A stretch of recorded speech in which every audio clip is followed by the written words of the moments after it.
ചണ്ഡകിരണകുലമണ്ഡന രാജ ശ്രീമദ്ദശരഥനന്ദന രാമ കൗസല്യാസുഖവർദ്ധന രാമ വിശ്വാമിത്രപ്രിയധന രാമ രാമ ഹരേ ജയ രാമ ഹരേ ജയ രാമ ഹരേ ജയ രാമ ഹരേ. വ്യാസഭഗവാനോട് മോക്ഷവിദ്യ ഉപദേശിച്ചു തരാൻ ശ്രീശുകൻ ആവശ്യപ്പെട്ടുല്ലോ. അപ്പോൾ വ്യാസഭഗവാൻ പറഞ്ഞു, മിഥില രാജ്യത്ത് ജനകരാജാവ് വലിയ ജ്ഞാനിയാണ്. അദ്ദേഹത്തിനെ പോയി കാണും. അദ്ദേഹം നിന്റെ സംശയങ്ങളൊക്കെ തീർത്തു തരും. മകനെ, ഒരു കാര്യം ഓർക്കണം. മിഥില രാജാവ് വലിയ ധർമ്മിഷ്ഠനും പരമജ്ഞാനിയുമാണ്. അദ്ദേഹം ഒരു പരമാചാര്യനും വലിയ ജ്ഞാനിയും ഒക്കെ ആയതുകൊണ്ട് അദ്ദേഹത്തിൻ്റെ മുമ്പിൽ ഒരിക്കലും ഔന്നിത്യം കാണിക്കരുത്. അഹങ്കാരം ഒട്ടും പാടില്ല. വലിയ യോഗസിദ്ധിയൊക്കെ ഉള്ള ആളാണ് നീ എന്നറിയാം. എന്നാലും ആകാശത്തു കൂടി അദ്ദേഹത്തിനെ കാണാൻ പോവരുത്. ശരിയായ വഴി കൂടി വളരെ ക്ലേശപ്പെട്ട് തന്നെ അദ്ദേഹത്തിൻ്റെ അടുത്ത് എത്തണം. വളരെ വിനയത്തോടു കൂടി വേണം പെരുമാറാൻ. അദ്ദേഹം ഇരിക്കാൻ പറയാതെ അദ്ദേഹത്തിൻ്റെ മുമ്പിൽ ഇരിക്കരുത് കേട്ടോ. ഇത്രയൊക്കെ അച്ഛനീന്ന് അറിഞ്ഞ ശുഗൻ അപ്പം തന്നെ മിഥില രാജധാനിയിലേക്ക് പുറപ്പെട്ടു. അനേകം നാടും നഗരങ്ങളും പർവ്വതങ്ങളും പുഴകളും ഒക്കെ താണ്ടി വളരെ ക്ലേശിച്ച് അദ്ദേഹം മിഥില രാജധാനിയിൽ എത്തി. രാജഗോപുരത്തിൻ്റെ മുമ്പിലെത്തി. രാജകിങ്കരന്മാർ അദ്ദേഹത്തിനെ തടഞ്ഞു. ആരാ, എന്താ? അപ്പോൾ ഞാൻ ഇങ്ങനെ ശുഗൻ എന്ന് പറഞ്ഞിട്ടുള്ള ഒരു ഭിക്ഷാന്തേഹിയാണ്. എനിക്ക് മഹാരാജാവിനെ മുഖം കാണിക്കാൻ അനുവാദം തരണം എന്ന് പറഞ്ഞു. ശരി, അവിടെ നിൽക്കൂ, ഞങ്ങൾ പോയി വിവരം അറിയിച്ചിട്ട് വരാം. അങ്ങനെ ഒരുപാട് സമയം അവിടെ കാത്തു നിൽക്കേണ്ടി വന്നു. തനിക്ക് യോഗസിദ്ധിയൊക്കെ ഉണ്ട്, വേണമെങ്കിൽ നിഷ്പ്രയാസം ഉള്ളിൽ കയറി പോവായിരുന്നു. അച്ഛൻ പറഞ്ഞതിനെ ഓർത്തു. അതുകൊണ്ട് ആ വെയിലത്ത് തന്നെ ഒരുപാട് നേരം കാത്തു നിൽക്കേണ്ടതായിട്ട് വന്നു. അവസാനം അനുവാദം കിട്ടി. അകത്ത് കയറിയപ്പോൾ മന്ത്രി മുഖ്യനാണ് അദ്ദേഹത്തിനെ വരവേൽക്കാൻ എത്തിയത്. മന്ത്രി മുഖ്യൻ അദ്ദേഹത്തിനെ നേരെ കൊണ്ടുപോയത് അന്തഃപുരത്തിലേക്കാണ്.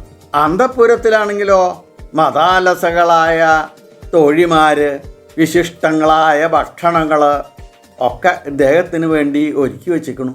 യൗവനയുക്തകളായ പരിചാരികളുടെ പരിചരണത്തിൽ അദ്ദേഹം ആ രാത്രി മുഴുവൻ കഴിച്ചുകൂട്ടി.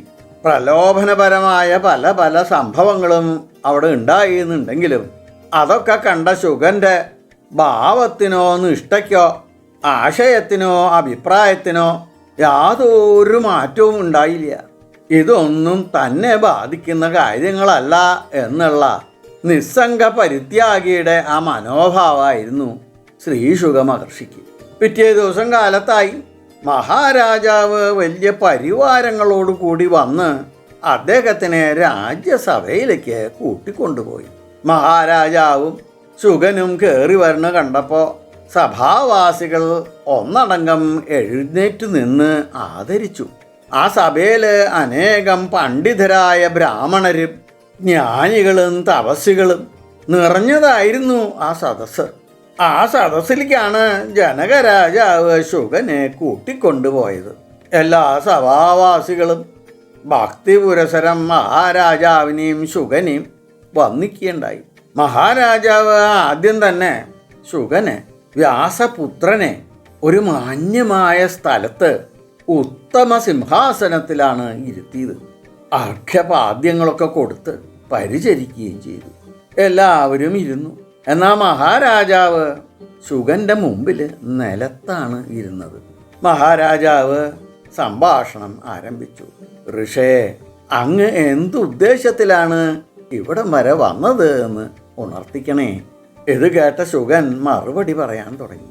മഹാരാജാവേ, അങ്ങ് പരമജ്ഞാനിയും ത്യാഗശീലനുമാണ് എന്നും അങ്ങയെ സമീപിക്കുകയാണെങ്കിൽ എൻ്റെ എല്ലാ സംശയങ്ങളും തീർത്തു തരുമെന്നും അച്ഛൻ പറയണ്ടായി.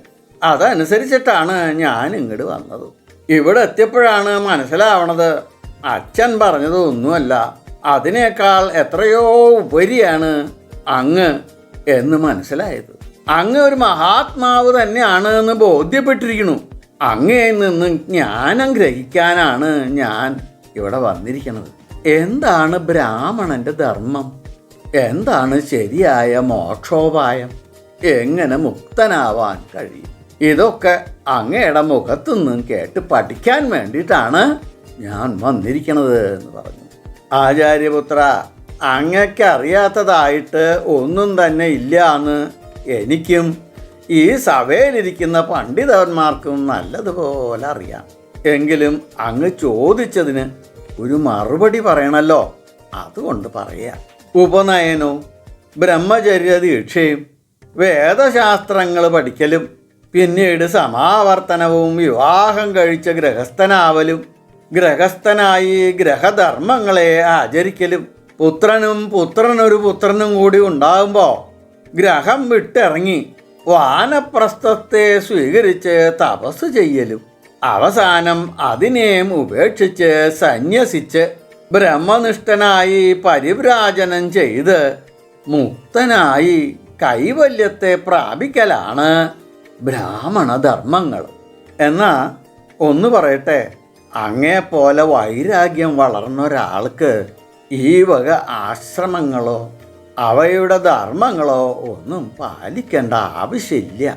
അങ്ങിപ്പോൾ തന്നെ ജീവൻ മുക്തനാണ്, യോഗസിദ്ധനും ബ്രഹ്മസ്വരൂപിയും ആയി തീർന്നിരിക്കുന്നു. അതിനാൽ ഈ വക സംസ്കാരങ്ങളൊന്നും അങ്ങക്ക് ബാധകം അല്ല എന്ന് ജനകൻ ഉറപ്പിച്ചങ്ങോട്ട് പറഞ്ഞു. ഇത് കേട്ട ശുഗൻ അവിടെ നിന്ന് എഴുന്നേറ്റ് ആരോടും യാത്ര പോലും പറയാണ്ട് നേരെ അങ്ങോട്ട് നടന്നു. കൃതകൃത്യത വന്ന ആളുകൾ പോണൊരു സ്ഥലമുണ്ട്, അതാണ് ഹിമാലയം. ആ ഹിമാലയത്തിനെ ലക്ഷ്യം വെച്ച് ആണ് ശുഗൻ നടന്ന് നീങ്ങിയത്. അനേകവിധ ദിവ്യാനുഭവങ്ങളും മഹത്തത്വങ്ങളും ഒളിഞ്ഞു കിടക്കുന്ന അസാധാരണമായ ഒരു ദിവ്യ പർവ്വതമാണ് ഹിമാലയം. എല്ലാവർക്കും ഭഗവാന്റെ എല്ലാ അനുഗ്രഹ ആശസ്സുകളും എപ്പോഴും ഉണ്ടാവണേന്ന് പ്രാർത്ഥിച്ചുകൊണ്ട് ലോക സമസ്ത സുഖിനോ ഭവന്തു.